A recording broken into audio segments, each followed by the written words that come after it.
everyone, my name is Oriah Starseed, and I am the founder of United Starseed Connections Group on Facebook. And this wonderful show with Dennis Strahl, who is my ongoing guest every week. And Dennis is a metaphysician. He's a longtime explorer of all things UFO. He really goes deep into the world of quantum mechanics, quantum physics, and all things related to the unknown. And he is one of the most funnest, brilliant people I've ever met, and I just love him. So thank you, Dennis, so much for being here. Well, I love you too, and your dear husband, Riz. You know, we've been friends for all these years. I was so honored to attend your wedding, 10 years ago. It was just an absolute blast, and we've had a wonderful friendship all this time. So welcome, everyone. It's delightful to have you join us again. Oriah and I, we just do our very best to have fun, okay, when we share this information with you, so that it's fun and entertaining for you, but at the same time, hopefully very informative, and you can learn some things maybe that you didn't know about or hadn't heard about before. We know that sometimes there's newbies watching and listening, that we're just attracted to, Oriah's wonderful group that she put together, the Starseed Connection. And so, you may, for example, never have seen a UFO yourself. Maybe you've never met anybody that said with great conviction, oh, yeah, I saw one. I got to tell you, here's what I saw, and here's how it happened. So you're kind of skeptical maybe, well, I heard about Pleiadians and Arcturians and everything, but, how do we know they're real? I mean, the only way we would know is if they were visiting our planet, either currently or in the past or whatever. So that's kind of the direction we're going to take here this evening. It's about 7:30 p.m. Pacific Standard Time at the time we're recording this. Yep. And, so it's starting to get really hot, Dennis. Yes. Oh yeah. Oh, yeah. Summer is coming. I'm already melting. It's in the shade on my back patio right now. My thermometer says 103, and it's 7:30 p.m. Oh my God. Yeah. I cannot even say anything. In the shade. Well, it's dark now, actually. But, Thank God. Yeah. I hope it cools off when it gets dark. I want to also let everybody know Dennis has a sore throat that he's been healing. So he has the microphone to help him talk. He doesn't want to strain by talking too loud. But you're going to be okay, right, Dennis? Oh, yeah, I'll be fine. And, yeah, but Oriah is absolutely correct. I usually speak much louder and more forcefully. Very emphatic. So I just kind of have to That's right. take it easy, and then I'll make it through the evening, and we'll all have fun. That's right. So today's episode, what we're going to talk about is we are going to discuss future starseeds / aliens, and are they real? Do we have proof? And we'll get a little bit also into disclosure. But first, Dennis is going to walk us through the different types of proof that has been documented over the history of the U.S. and the world, especially over the last, how many years would you say? Oh, gosh, decades now. Decades. I mean, even if you just went back, way before Roswell, which was 1947. Yeah. In our last episode, we were discussing how, they find these little drawings, carvings, whatever, on the inside walls of the Egyptian pyramids and the Mayan temples in Mexico and the temples in deep in the jungles of the Amazon and Peru and Brazil, going way back. So, once again, you have to ask yourself, when it really looks in some of the Egyptian inscriptions on the inside, there are some drawings that actually look like a modern-day helicopter. So if somebody did that 5,000 years ago, either they had an amazing imagination or they actually saw one somehow. Right. Because a lot of these etchings, once again, are around the world. So we would have to ask ourselves, well, was it the same person traveling all around the planet? Or did all of those people have exactly the same imagination and they were good artists? Or did they all see the same thing? And each one was an excellent artist, so they were drawing what they saw, but they all saw the same thing, so the drawings looked the same. And these are interesting questions that come out in, shows like Ancient Aliens, people like Eric von Däniken. So tell us about Eric von Däniken. Okay, Eric von Däniken, clear back in the 70s, his first book that he wrote was called Chariots of the Gods. And that included all of his investigation and research traveling around the world, looking at those different etchings that I was just mentioning, and asking these questions. Well, some of the little men that pictures etched into these Mayan temples and Egyptian pyramids look like a modern day astronaut with a freaking helmet on their head. Well, what would they have known 5,000 years ago or in ancient Egypt about a pressurized astronaut suit with a freaking helmet on? Right. I mean, it just doesn't make sense. So he wrote his book, Paramount Pictures made a movie about it, Chariots of the Gods, and that kind of launched the whole modern day UFO investigation stuff. And now he's up in his late 80s. He still travels around the world, goes to Machu Picchu, and doing further research in the Egyptian pyramids. There's some excellent documentaries on YouTube that you can find. You can look up Eric von Daniken and Egyptian pyramids. He's doing some amazing current research. So Dennis, you were telling us about, or you were telling me off camera about the latest disclosure of how many UFOs were sighted recently, I guess in the U.S. and over around the world, right? Yes, there's an excellent UFO reporting site that a lot of people don't know about. That you can send in your sighting report, okay? And for all you folks listening to this, Oriah will put a link to the site that I'm mentioning right now below the video, so you can go and do your own research. But here's what's interesting. On that site, you can search by event date or by state. You can just look at all the sightings in the state where you live. You can look up by the shape of the UFO. So you can look up cigar-shaped UFOs, or you can look up the saucer-shaped UFOs, or whatever shape you want, or by the date that it was posted. And some people think, well, what are they? 8 or 10 sightings, a month or something.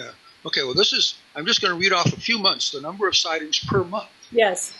And so we'll go backwards, okay? In May of 2020, there were only 20 sightings reported on that website. In April, there were 219. Wow. In March of 2020, there were 711. Now, you can click on that link for 711 and keep scrolling and scrolling and scrolling and scrolling and read the details of all 200 or 711 sightings. Every single one tells you the shape of the UFO, what it was that they saw. They just saw lights, they saw a shape. Was it at nighttime? Was it at daytime? And moving along here, in February of this year, there were 584 sightings in all 50 states combined. Okay. Now, do these sightings have any documentation or any type of photographs or videos that they upload also with it? No, it's just a text description of what they saw. Okay. But to give you an idea of the volume, there's one man that runs that site that reviews everything, because it has to look pretty darn credible before he'll. And here's a little, I'm just going to share with you. Here's his description on the home page. Okay. We have updated the website and partially updated the database of sighting reports as of this date with the posting of approximately 325 either new or recently revised eyewitness accounts of alleged UFO sightings. The revised database contains a partial collection of reports that were submitted to our center up to the evening of Thursday, April 23rd, 2020. So please do not be alarmed if you have submitted a report to our center, either before or after that date, but your report does not appear yet on the website. Your report is, no doubt, among the remaining approximately 1,400 reports that have yet to be proofread and flagged in preparation for upload. So what was that number again? 1,400. And that he's still reviewing. I see. And what is in order to add them? What is the time period for that again? Well, apparently, just within the last 30 days, he got so over. He's gotten so overloaded that he has 1,400 remaining, where people have sent him emails of descriptions of what they saw, and he's got to go through all 1,400 because he knows what looks kind of phony or whatever. So he only posts the ones that really look credible. Well, I want to tell you, based on a conversation we had off camera again, I talked about having an opportunity. I wanted to go out and look at UFOs myself. Yes. You sent me some links, and my son got involved. Because he works at NASA and he knows all about ocular stuff. And so Right. he and I came together. We brainstormed, and he encouraged me to purchase these two different binoculars for our studies here. So Awesome. this one is the latest one. This is the newest one. Let me get the name of it. It has just come out. It's considered a smart, I guess you would call it a smart binocular. Okay. Okay, it's called the Orion telescope. Those are cool. I've never seen those before. Gee, it's kind of handy having a son that works at NASA, huh, Oh, Ryan? yeah, totally. No kidding. Wow. That's Okay. awesome. Isn't it? And these, what they do is they have a very wide range. So you actually get a full range of the sky, which is unusual for binoculars. Yes. And they're very heavy, by the way. And so you look at the sky, and then it lightens it up 4 times. And so you get to see more of what's there. So some people says it looks almost like daylight, but you get to see more stars and more things. And the reason I got this is so that we're not like just following one pin light, one light at a time. This takes it all in. Wow, very cool. So that's, what a nice new toy. It is. It's the Orion adult toy. Yes. Orion ultra wide angle binoculars by Orion Telescopes. Then the second one, and I'll have to put the link at the bottom for this one. So this one is in a totally different direction. This was only $45. The reason he said to get it, it's because it's not about the mechanism itself. It's about the lenses. The oculars on these are very thick, and they're very deep, so you can go deeper into space. So when we went out to look, we were looking. I don't know why I have to demonstrate, but it sounded kind of fun. Oh, that's okay. It's part of the fun. I can show you what I look like while I was doing it. Yes. I saw pin lights, and these pin lights were moving with red and blue circles around them, some of them. And they were like, I mean, I saw the Pleiadian star system, and I saw Orion, and I saw all these star systems, but then I would see like 3 little strange lights in the sky, and they had these like little rotating, spinning lights around it. And to me, that's a UFO. Exactly. So what do you think? Yeah, you're looking at it and you're saying to yourself, that ain't no star, because if it was, all of them would be doing it. Right. And they're not. They're not. Now, how is a star supposed to pulsate in a binocular if you're looking at it? Do you know in comparison to I don't really know the correct answer to that, so I wouldn't want to mislead anybody. I just don't think a star is actually emitting multicolored lights that are doing that. Right? I agree. Yeah. Unless you're looking through the Hubble telescope or something. Right. So even the photographs that we see, they aren't doing that. So let me tell you about something, because I've seen a lot of UFOs in my day, because I live out here in Malibu, right across the, from the ocean. So you get to right out in the ocean. You get to see the sky and all the different activity. So in the old house, we lived up in a canyon, and it kind of gave us a view where it looked more like 2 mountains and then the ocean right here. That's how it used to look in our view. And every night at 7:30, there was a light that would be to the right of the mountain, just hanging there. And the second we walked out, it would move, right? So then Mirza and I said, because we thought it was like a hover ship that's just watching, right? Right. Then we said, what about if it's a flight pattern of an airplane that's always there at 7:30, right? Right. So then we said, well, let's change it up and let's come at different times. So we started coming at like 8:30 and 8 and 9, and it would be there in the exact same spot. And the second Riz and I went outside, it would just start to move and then fade. It would just leave. And it was almost like if it was saying to us, we see you seeing us, and we're here, right? They know you're watching. And they're giving you that confirmation. And I think that was excellent to do it at different times like that. Yeah. Because that gave you exactly the confirmation you were looking for. Then one time I had this, that really long telescope with only one, like, what is that? like the Monocular. Yeah. monocular, just the one. Uh-huh.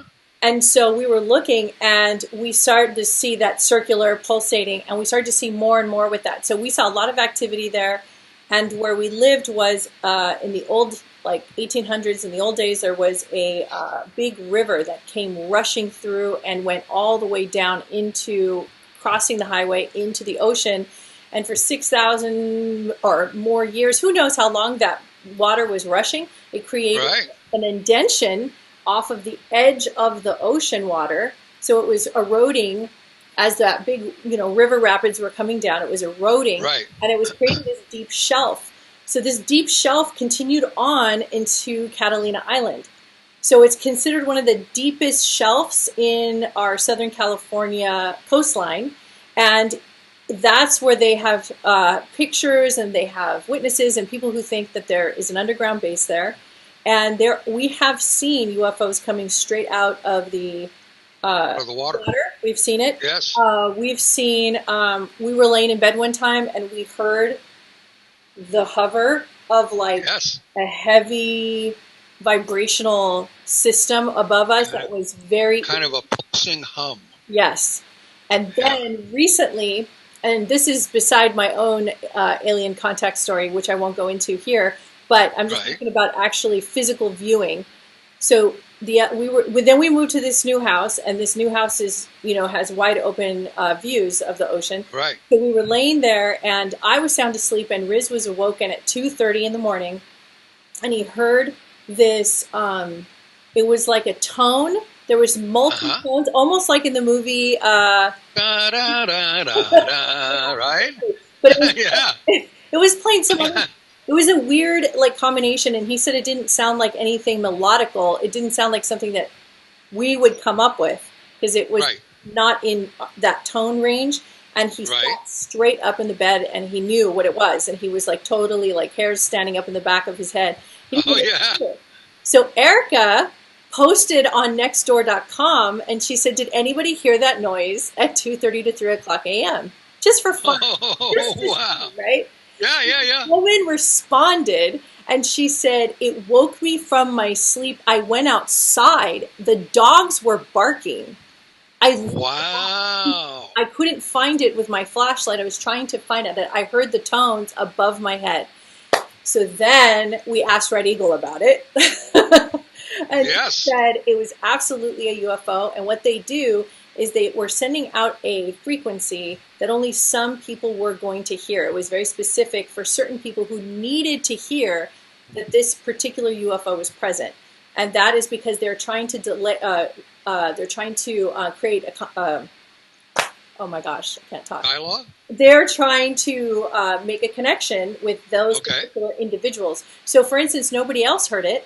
I didn't hear it, but Riz and this lady heard it. Wow, what a great story. Yeah. What a great story. And I run into people all the time here in Malibu, especially who say they see UFOs all the time. And there's websites that says that this coastline is famous for tons of UFO activity out here. There's spots. You can, and I've always wondered, why didn't somebody, I've never heard any stories of anybody exploring it with a submarine or whatever, but if you zoom in, you can see that shelf under the water on Google Earth if you go to satellite view. And you can zoom in, and you can see where the shelf drops off, and you can see where it looks like there's a friggin' entrance there. It looks like a door, like a factory door, and that kind of shape doesn't live under the ocean unless it's and it's massive. They said it's 3 miles wide. It's massive, and and it doesn't exactly look. It doesn't exactly look all natural. It looks artificial. Exactly. Yeah. Yeah. So lots of mystery. Yeah, there's lots of mystery, but I think we're getting closer to disclosure, and I think it's because people are starting to get. First of all, we're so desensitized because that's what they wanted, right? So desensitized us with movies and media and storytelling and cartoons. So everybody's used to it now, and we're all like, okay, UFOs, aliens, whatever. Nobody is walking around not knowing what that is. So any kind of disclosure at this point, especially with the world affairs that are happening right now, it's getting to the point where people are almost wanting aliens and future beings to come visit and help us out, right? But what they don't know is they're already here, and they are watching, and they're cloaked, and they're Yep. walking among us, and they're totally involved in what's happening. They're keeping a Exactly. watchful eye. So tell us some stories about some proof of UFO activity. Do you know the story about the nuclear factories that were shut down? I think it was in Russia many years ago. That there was a Right, flyby. Do you know that story? yes. Right here in the U.S., I'll tell you an interesting Tell story. yeah, tell that story. You can find the stories about this on YouTube if you look. But one of our somewhere in the Midwest, I believe, like Nebraska or Kansas or someplace where we have a bunch of those underground missile silos, which the part that's above ground may be only, I don't know, 20, 30 feet tall, but then it's, multiple stories deep because of the height of the missiles to be able to launch against, Right. nuclear attacks on our country. And the report that I heard was from one of the senior officers, and he was down like 3 or 4 stories deep.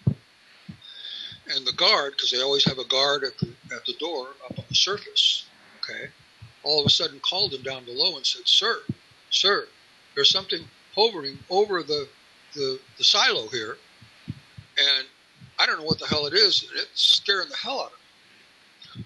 Well, it was a well-lit UFO. And he says, I could tell by the sound of the guy's voice that he was scared to death. This was something that he'd never seen before.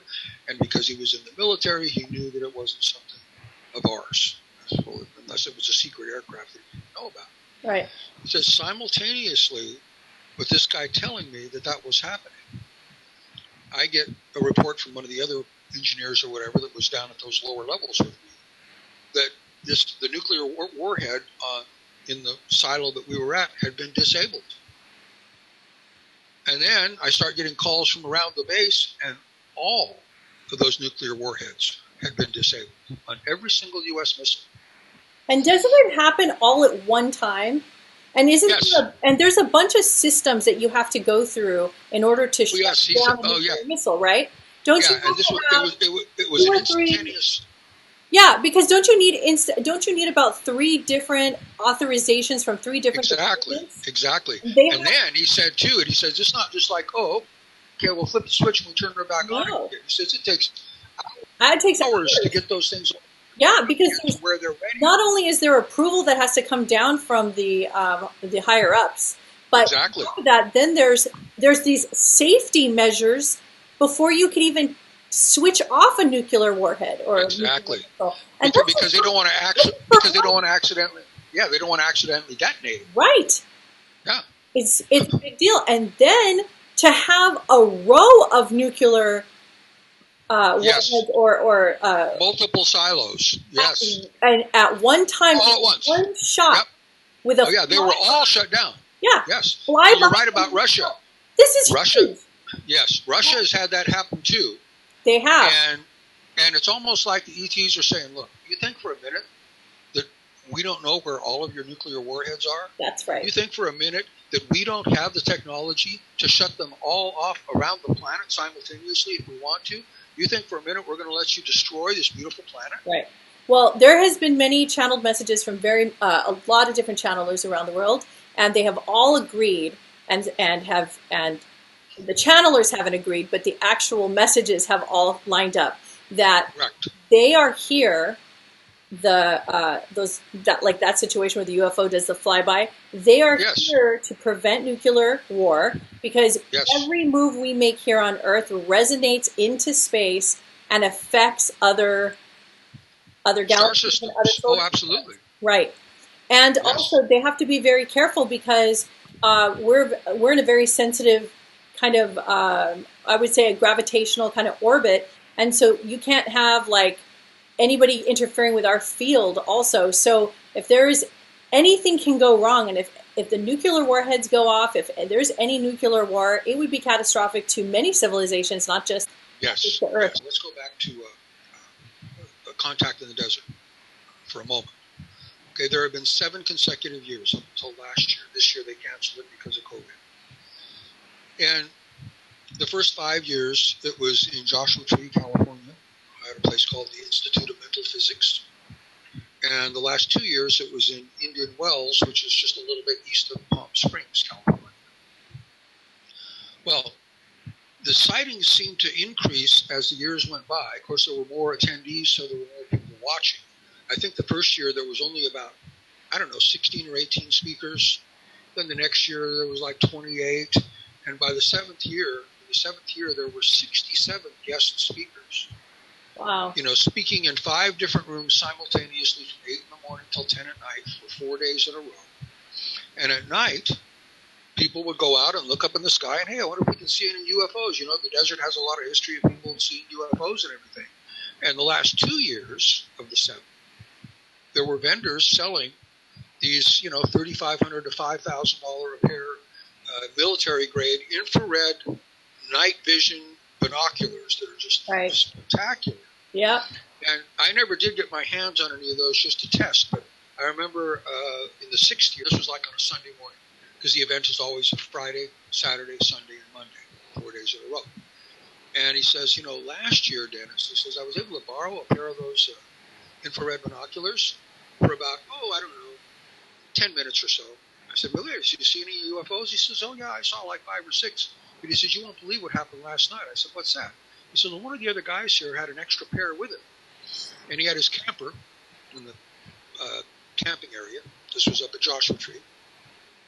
And he says, hey, sit down here. I got an extra pair. He says, I was able to sit there and look for an hour and a half with those infrared night vision binoculars. I said, oh, really? I said, well, did you see any? He says, did I see any? He says, I can't wait to get home to all my skeptical friends that are going, oh, so you went to a UFO conference. Well, did you see any freaking UFOs? He says, I counted last night, Dennis, in an hour and a half. I saw 49 UFOs. 49. In just a short span of time, I bet.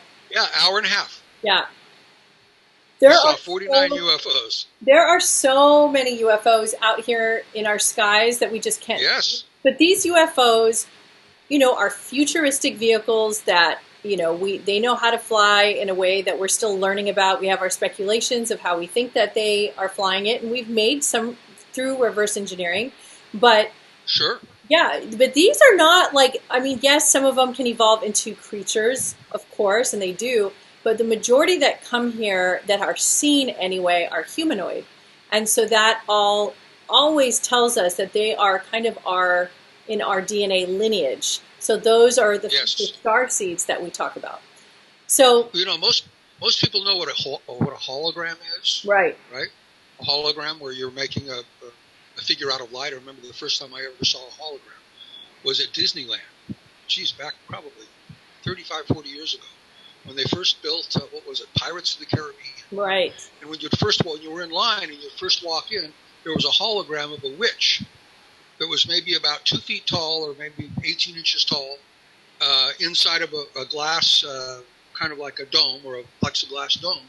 Right. And she was all made of light, but she could move, and her lips moved, and her eyes moved, and it's like, oh, wow. How cool is that? So one of the theories I've heard about how they cloak their ships, is that, and this applies to whatever point of view that you're looking at it, because they have cameras on the back of the ship, let's say the backside that you can't see, that are looking at the stars behind them, and they throw up a hologram in front of the ship, the front part that you're looking at, that's a hologram of what's behind them. Well, that makes them invisible. Wait, I remember hearing about this. Okay, can you... Isn't that interesting? Yeah, can you break that down? Down? So there's a UFO. They have a rear projection. They project what... They, in other words, they take a picture of what's behind them. So they take a picture, then they project that... on the front of the ship. On the front of the ship. So you're seeing a hologram of the stars that are behind them.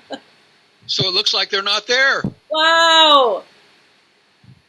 Yeah. Is that cool or what? How did you find out about this theory? I've read so many things and watched so many videos and listened to so many lectures for 7 years in a row. I contacted in the desert. I could not tell you where I got that info. But once I heard it, it made sense. Well, I also heard... Because we have holograms. Yeah. And they also move their ships through thought.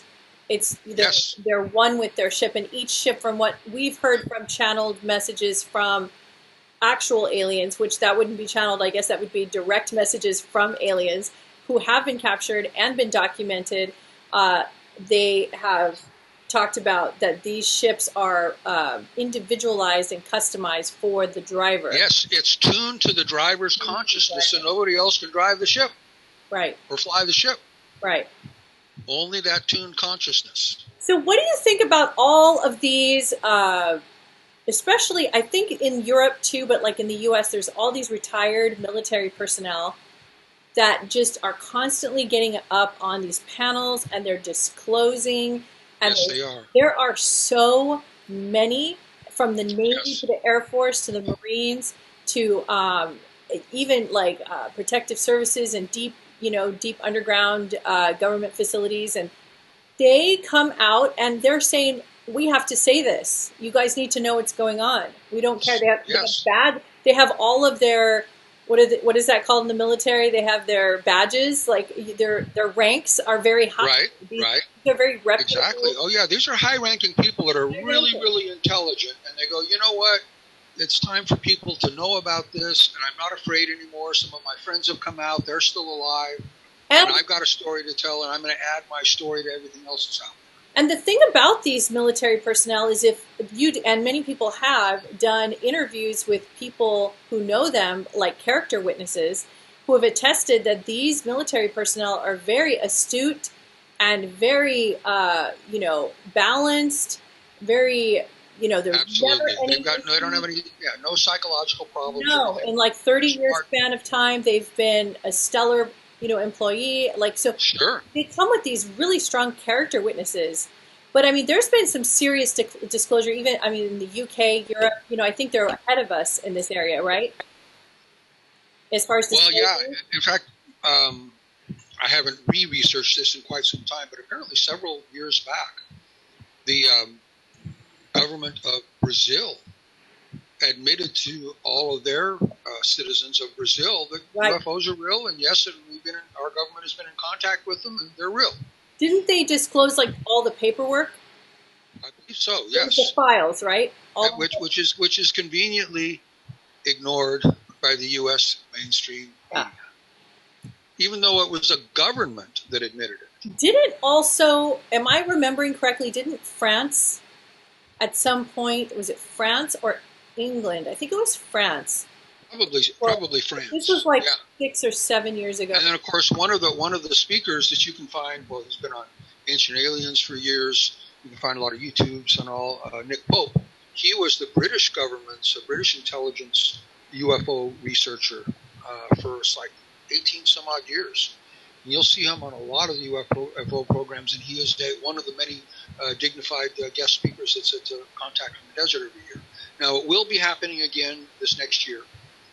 As Oriah and Riz know, fortunately for me, the executive producer is a close friend of mine. Right.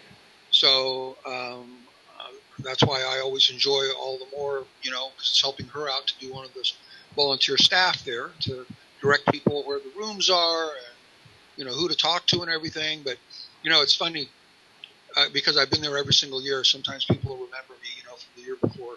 And they'll come up to me and they'll go, well, there's 5 different people speaking.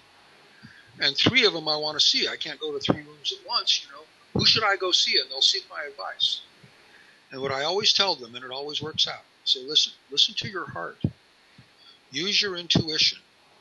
And once you get in that room, you'll know within the first 10 minutes, yes, I made the right choice. And every once in a while, not very often, but every once in a while, they'll come back to me and say, oh, Dennis, that was such good advice. I did exactly what you said.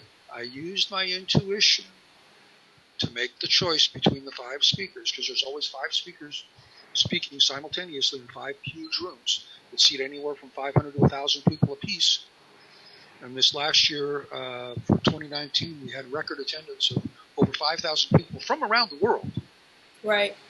And let me share something about that with you, because I know that some of you that are listening to this are from other countries, including Australia and New Zealand.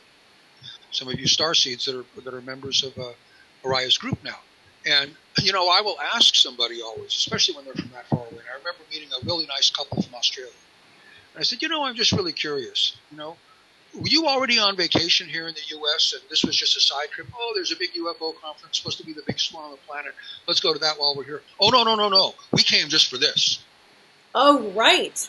Oh, yeah, we had some friends who were here last year. We wouldn't miss it for anything. Absolutely. And now that we've come, we'll be here every single year. I mean, they're just, passionate getting to that point. Yeah. Well, I went, I think a couple years ago. We saw you there. Yes. And we went to an animal mutilation oh, yes.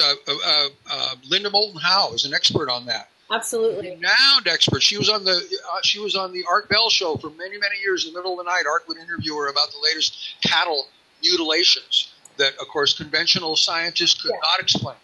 Well, the things that they were talking about is the way that and there were so many videos and slideshows over the last 20 years, and they were all mostly within a range of 5 different types of removal. They were basically all the removing of the organs were very similar in the way it was cut or taken out.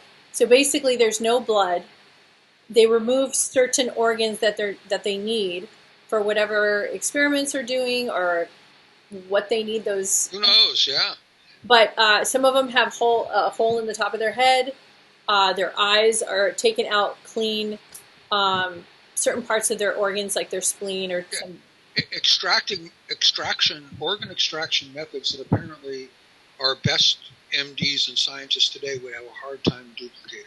Right. They find it impossible. But nobody wants to really tackle this because it falls in the line of conspiracy theories.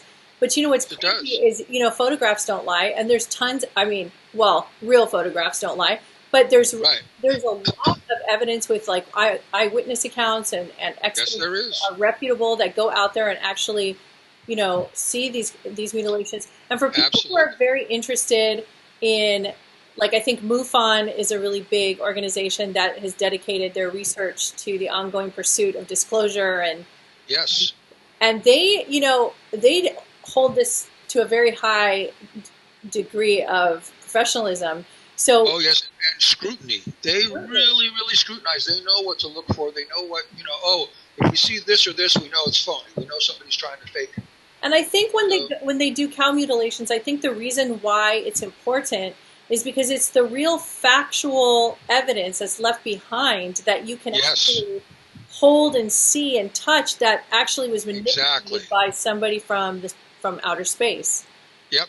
And that's the only real thing beside crop circles that people can actually tangibly touch.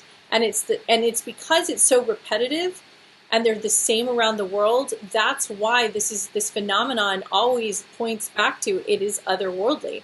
So we don't know what species is coming here to do these mutilations. We can only speculate.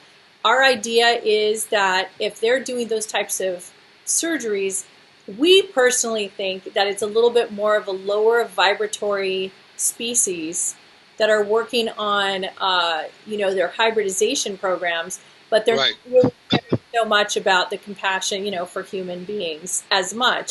Because if they're doing it to us, I wonder, how much kidnapping is going on and middle of the night, they just take you from your bed. No, and there's an interesting angle on that, and you can research this on the internet. It's pretty interesting. And it's something apparently that's been hidden once again for decades. Apparently there are quite a few disappearances, sometimes of an entire family, like mom and dad and 3 kids, at national parks when they're out hiking. There was some major notable researcher that started going around to the national parks and asking park rangers about this. And they were very, very clammy, kind of clammed up, well, we don't really talk about that. And, there's not really any statistics. Wait a minute. When people disappear, you don't maintain statistics like how many people disappeared this last year, for example? Well, no, not really. Well, you know that they do. And they're trying to not cause alarm. But apparently, there have been situations where, let's say it was mom and dad and 3 kids. And they're following the footprints out on these people's hike, right? And all of a sudden, there's all the clothes in a pile. And no more footprints going in any direction. And, it wasn't like there was car tracks that came up or truck tracks that, they must have climbed in a truck right here. Just their footprints stopping at their clothes, and all the clothing is there on the ground. Like they just stood there and took all their clothes off. And then I don't know, got beamed up or something. Who knows? But there are lots of the national park disappearances of people. And in a number of cases, apparently, it's been entire families. And off they go. I mean, at first glance, when you say that, I mean, it sounds really terrifying. I mean, well, it does, and you can look at it from a scary perspective, or you can look at it from maybe they were asked in a nice way, hey, you've got an opportunity to start anew on another planet. We found another planet that's a lot like the Earth, and we want to populate it with humans. You won't have all the problems that you've got here, so it could be a very positive thing, too. I mean, unfortunately, in today's society, most people try to conjure up the worst case scenario, and I prefer to focus on the best case scenario, and maybe those people are really, really happy wherever they are. Some are. These are some of the UFO reporting site. I printed up here. I'll just read a few of them. These are the kind of things that people send in, okay? So this one was in Lakeville, Minnesota. The shape unknown, duration 2 minutes, description. While sitting outside with my boyfriend, I have been known to watch the sky due to seeing things over Lakeville a lot. As I was telling, and then the rest of that story got cut off. The next one, Oklahoma, 7 minutes, diamond shaped with swinging projection underneath. I don't know what that means. Flashing lights and sporadic movement. Do you remember the Colorado lights? Yes. There was like so many that just were all over the horizon, and there was hundreds. It was like 400 people saw it.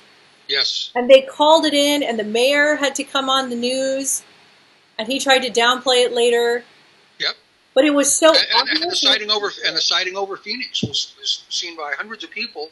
And at first they got really pissed at the governor, because apparently the governor. That's the one I was talking about. Okay. Yeah. And finally the governor came out and said, okay, well, I know at first I told everybody it was fake, or a weather balloon like Roswell, and he said, but I did see it and it was real, and I'd like to know what the hell it was too. And wow. There were so many people that picked up their phones and recorded it. Oh yeah, we're calling 911. What is this? What is this? It was like, wouldn't you like call the National Guard or like put it all over the front line? See, most people wouldn't know what would the phone number be. I mean, I wouldn't have handy the phone number to an Army base or a Navy base or right. But the point is that they downplay it and they don't bring it to the surface so we can all discuss it, Exactly. And the futuristic starseeds and aliens are not going to come here until we are mature enough, we can handle it, and we can talk peacefully to them, or what good is it going to do? Well, like I always like to say when people say, if they were real, why don't they just land and make themselves known? Well, once again, if you were an advanced being, and I'll just turn to my next page there. If you were an advanced being or beings, and you're cruising along in your UFO right now, cloaked, and you're able to monitor all of the radio and TV communications, and you got translators, so it doesn't matter if it's Chinese or Russian or English or Spanish or Italian, you can understand everything. And you go, jeepers, these people are still fighting amongst each other on their own planet. Right. Fighting amongst each other in their own country. Look what's going on in the U.S. right now. Okay, and so, how are they going to treat us if we land? Right. They're going to want all of our technology right away, which we know that they're not spiritually, since they're attacking each other, they're not spiritually evolved yet. Right. To be able to use our technology without weaponizing it. Well, anybody that gets their hands on it that we share, they're going to figure out, oh man, we can use this as a weapon and dominate the planet. Well, I've heard of stories of free energy, like we talked about in our last video, that has been built but not given freely to the public, because the public would actually misuse it and can actually cause damage to the population. Yes. And that's why because there's no regulations. So they have to keep these kind of things. There's a lot of modern technology. When I say modern, I'm talking like futuristic, cutting edge, some type stuff. Yes. alien technology that lives today in our deep state, and we don't get to see it and we don't get to use it because we're not ready. We don't have any of the infrastructure. We don't have the communication skills to be able to have that kind of responsibility to manage those types of technologies. Well, and just like in all the good old 007 James Bond movies, there's always some bad guy that's getting his hands on some super advanced technology that's going to allow him to rule the world as the ultimate dictator. And unfortunately, there really are people like that on our planet. Like, if it did get into their hands, and they will stop at nothing, to get it into their hands. So they've got a lot of it has to be hidden for legitimate reasons, I think. Yeah, sorry. Say that whole part and I'll just be quiet. Say it again. No, I think that a lot of this has to stay hidden for legitimate reasons. Absolutely. So that it doesn't get into the wrong hands. That's correct. Even though it could help a lot of people, just like Emery Smith, one of the keynote speakers that contacted the desert over the last couple of years, and he was working in the deep underground facilities as he was an MD, so he was doing autopsies, sometimes on complete ET bodies.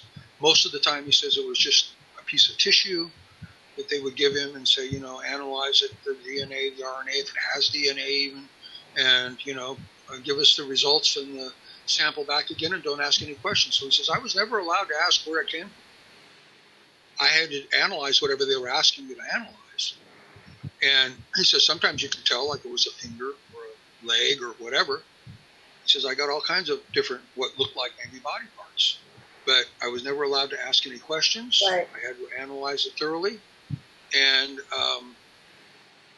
he told about, he says, in those deep underground facilities, we have frequency healing technology that 100% of the time, all the way up to third stage cancer, will completely cure it 100% in 3 to 4 days, every single time. So fourth stage, he says, fourth stage, we're about halfway there, but here's the problem. We know that this frequency technology in the wrong hands can be easily weaponized. That's why they're not bringing it up to the surface. Wow. Right. It exists, but we know that it can be weaponized. We can figure out how to weaponize it, he would say. So do you think disclosure is going to happen in our lifetime, me and you? Well, my view on that is I always like to say, and you and I have talked before about the fact that, and another contact in the desert speaker that brings this forth to a lot of people says most people learned in school that the sun just sits static, hanging in the universe, in this part of the Milky Way, and the planets revolve around it. That's it. But he says that's not the case at all. Right. He says, our entire solar system is moving in a big giant circle around the outer edge, in a manner of speaking, of the, just to be able to visualize it, of the Milky Way. And it takes us 26,000 years to make that loop. Well, isn't it interesting that the famous ancient Mayan calendar was a 26,000-year calendar?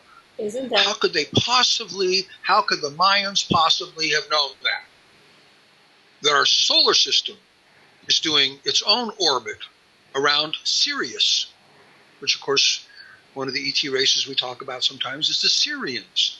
Many of you watching this right now may be Sirians. That's right. And you decided to incarnate a body on this timeline at this particular time in order to help the planet go through this big consciousness shift. Because to answer your question, I'm not ignoring it. In my opinion, when they will be ready to visit us openly is when we have such an escalation, an upshift in consciousness I agree. on this planet that, for example, everybody would all of a sudden look at each other and say, well, isn't it cool that war is obsolete on this planet?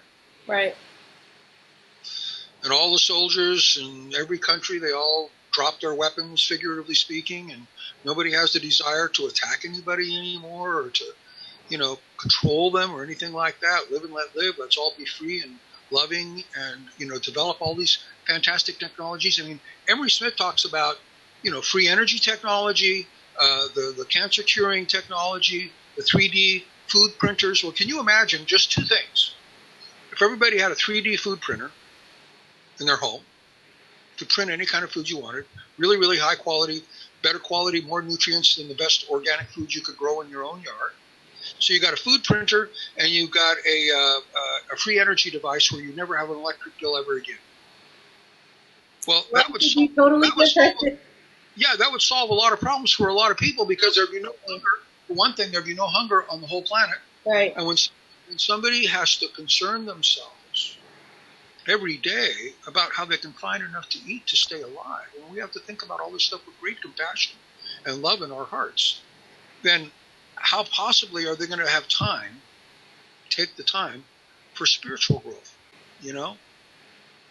So when they can't focus on anything other than where their next meal is coming from, if all of a sudden that was solved for everybody on the planet, because now everybody's got their own 3D food printer. I mean, you know, a lot of people don't follow that. I've been watching it for a few years now, and you can get a 3D printer that's, let's say half the size of your refrigerator. Okay, you can buy it and have it in your home, and when it prints things, it prints moving parts inside, little wheels that turn and stuff like that. There have been people that have printed guns. You can print a gun and it'll shoot. It'll work. Well, that's the regular 3D printers that can print hard objects, but you're talking about we're talking about a 3D food printer. Food, which you brought up in the last video. And so what was the source of this information again? Emery Smith, who has been a guest speaker at Contact in the Desert for 2 years in a row. Yes. He suffered a lot of grief having the so-called MIBs, Men in Black, coming after him when he started to expose this information. Right. There were several attempts on his life. I know one story that I heard him say in one of his lectures at Contact in the Desert. He says, this was when I first started talking about this. It was at a big hotel venue, and the phone rang, and they said, the person on the other end of the phone said, they're coming after you right now, and they don't like what you're saying.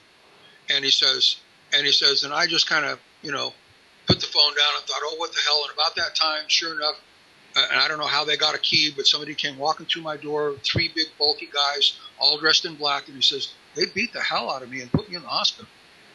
Well, let's talk about... And said to him, we don't want you talking about this stuff. Right. So why would they... The whole point is, I'm not trying to make this negative or anything, but unless he was telling the truth, why would they care? Exactly. Why would they care? That's a very good point. It's like, let the guy make a fool of himself. So you remember Bob Lazar, right? Oh, yes. Oh, yeah. Who doesn't know Bob Lazar? He's still around. Wow. Yeah, and he went in... Can you talk about him a little bit? Explain who he is for people who don't know who Bob Lazar is. Well, he was a fellow that worked actually at Area 51 for a long time. And he was in his 20s when he got hired, right? Yes, and yes. An engineer? He was an engineer. Very, very brilliant engineer, yeah. There are unmarked airplanes that park at the Las Vegas airport that takes everybody that works at Area 51 that lives in Vegas and flies them to Area 51 every day. They park right there at the airport. And the people climb on and fly to Area 51 and come home at night like everybody else. Wow. Yeah. I want to get on that plane. Yeah. Would that be something? So he was the one. It was Area 51. He didn't know what he was being called for, right? They called him up and they told him, we need you to reverse engineer something. But they didn't even say that. They said, we want you to work on something. Yeah, and David Adair was another one that they called in to reverse engineer stuff. He was living, I think, in New Mexico when they tracked him down because he was building these incredible rockets in his garage when he was only 17 years old. Right. That's David Adair, Adair. You can look him up on YouTube and hear some of his interviews. He used to be off and on the Art Bell Show. I remember hearing him 20 years ago on the Art Bell Show in the middle of the night. Art was on from 10 p.m. till 4 a.m. for years and years. Not just nationally syndicated, but around the world on shortwave. Right. Before the internet, And so these people have been talking about this stuff for years, but everybody kind of foo-foos it. No, that's just a conspiracy thing. And, like our government could hide something. How could they hide something like that? Right. Skillfully. So That's Bob how. Lazar arrives and they point to this object that he's never seen anything like this in his life. He doesn't know what it is. Exactly. Has Yep. no rivets, no edges, Yep. smooth, a material he's never seen or felt before. This small little door, he goes in, it's a little cramped for him, but he can barely fit, right? He Yep. gets in and he sits down. And wait, there was no chair or no controls. I can't remember which one. I think it was no controls, or it was. No I know controls. David Wilcock has talked about the fact that you can tell that the controls were made for somebody with 6 fingers instead of 5. Yeah. And also in Bob Lazar's case, there was no controls. And it Yes. took him forever to figure out that this was mind controlled. Yep. That came down the road. But he said that when he was in there, he got this sickening feeling that he knew he wasn't supposed to be there. And like alarm bells went off inside of him where he Yes. knew this was not from Earth. And he said And all his senses, he got nauseous. Didn't he get some, wasn't he having some equilibrium problems in there? Because, yes, I believe so. yeah, there Yeah, was it's some sort of frequencies. force. The thing is going to be, even though it's like shut off, so to say, I think it's probably still on because the flat screen televisions that everybody has. If it wasn't still on a little bit, your remote control wouldn't work. Because if you unplug it from the wall and try to use your remote control, it doesn't work. So, or if you cover up the little infrared eye, it doesn't work. So in the background, your TV really is all on. And of course, it was just a few years ago that I think it was Vizio had a class action lawsuit because they figured out that even when the TV was off, that the government could snoop on you with a camera that had been put in just like your laptop, like the laptop I'm using right now. Yeah. The cameras along the top edge, right? Well, the Vizio TVs were just like that, and they found out that the government could, if you had one of those TVs in your bedroom, could watch you having fun with your mate. I bought a little plastic camera cover for my laptop. It's on there now. So I'll show you what Yes, happens if I cover it. I just slide it over there you go. and slide it back. Yep, yep. It's just I used a little piece of you tape. just cover your Yeah. camera. So when you're not Yes. using it, but I am always in the habit of just shutting it. So I just, but Right. people say that they could look through the camera phone. Where's my phone? They could look through the phone Yes. and what can you do? We've been watched for a long time. It's not like brand new information that we're being monitored and tracked. And Exactly. this has been going on for so long. I mean, from the day you're born, you're tracked. I mean, Yes. social security number. Well, most people don't realize that when you talk about banking, financial instruments, okay, like what's the term I'm looking for? Letter of credit that's used for international freight transactions, so to say, goods transactions, has what's called a QSIP number on it. So let's say that shipment is worth $33,000. Well, that bill of lading and letter of credit has a QSIP number, okay, which places a certain value on it. Most people don't realize, guess what? Your birth certificate has a QSIP number on it. Wow. Why would they do that? So that means it's worth money. Because we are monetized. Exactly. I've talked about that. Yeah, we have a dollar on our heads. Like each one of us we're considered valuable commodity as far as, that's a whole nother story. The movie The Matrix has a scene where there's human beings that are all along the top, kind of like in the pod, and they're in their individual pods and they're plugged in, and they're being used Yes. they're kind of in a suspended state. They're under some sort of coma, and Yes. their energy, since we all run a current, they're being used as batteries. Yep. And then Keanu Reeves, I guess you said there was a meme that went around that said, he said, "Oh, you thought the Matrix was fake, didn't you?" Yeah, exactly. Oh my gosh. Really makes you wonder. Yeah, there's so many things out there.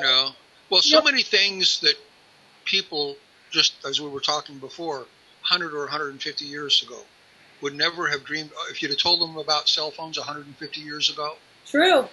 Yeah, that'll never happen. What do you? Most people don't know that the inside of a cell phone is run off of a small crystal.